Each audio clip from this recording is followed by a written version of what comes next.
evening and welcome to ThaiPBS Eng.News service. I'm Supajan Suwan. Only a few months until the rainy season, but a member of the Water Management Committee reveals that the committee will not be able to deliver all 6 promises it made earlier, especially the flood warning system and designating retention basins in flood-prone areas.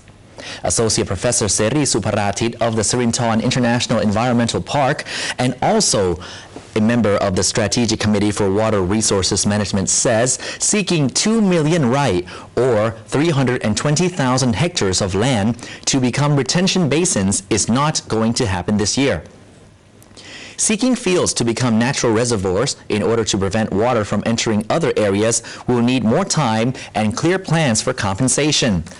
Another promise that the Water Management Committee, or what Thais would call Govemment, will not be able to keep is setting up an advanced national warning system before the floods come. Seri claims the computers we have in hand at the moment are not advanced enough.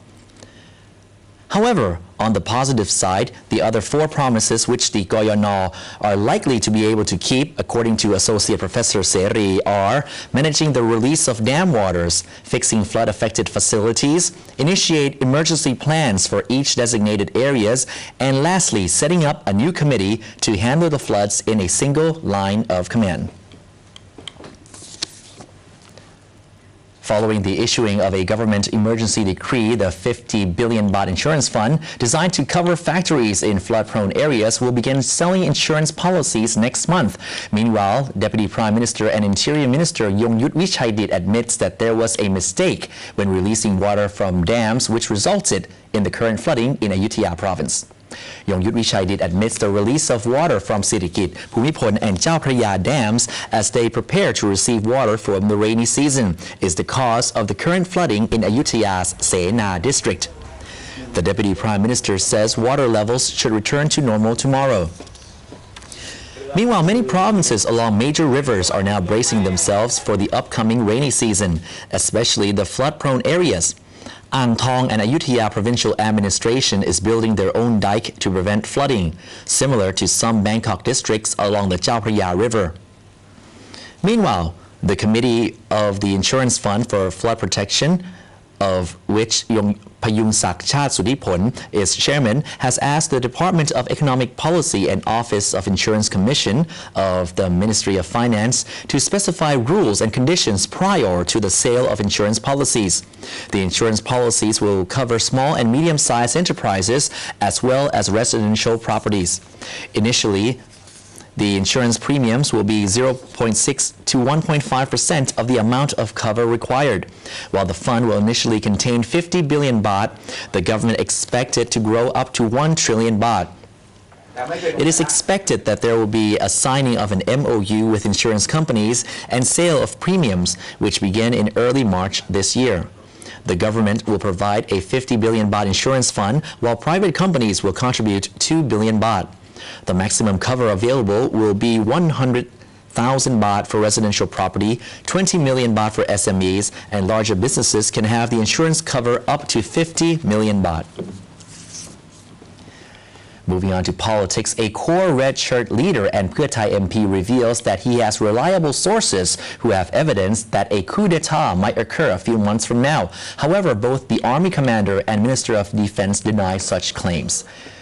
Jatuporn Phompan cites foreign intelligence sources saying that a coup d'etat is planned for this April.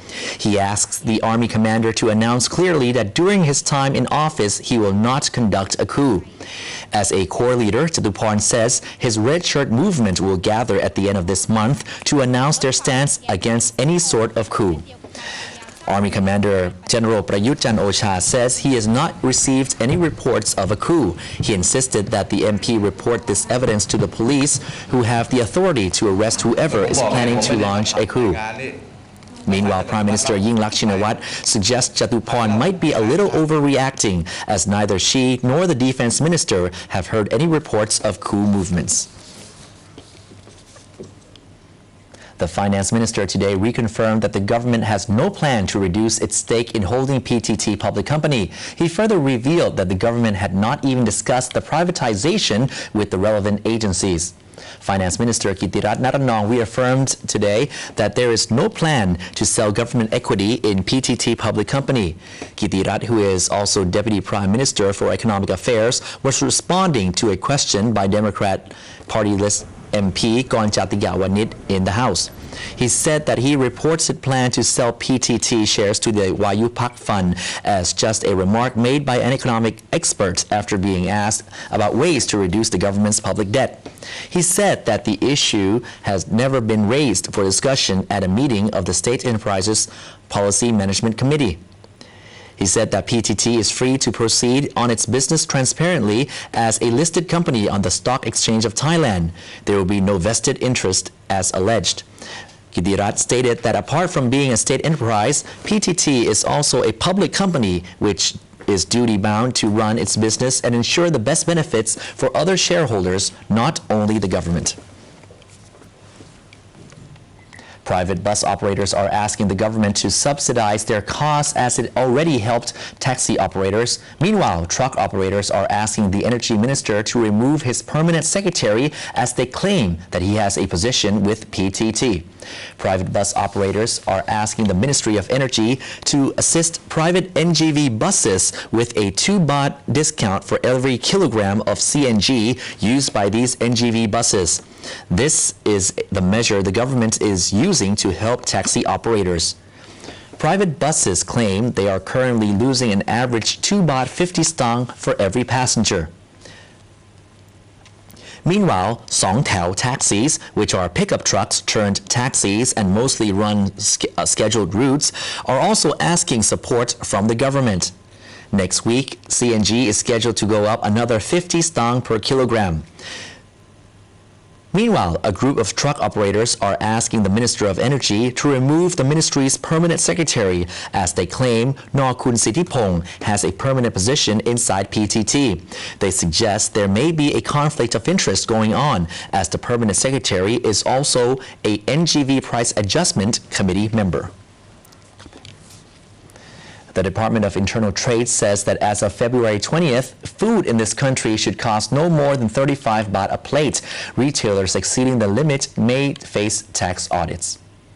The Department of Internal Trade has come up with a price control measure, asking food retailers to sell at a limited, reasonable and consumer-friendly price.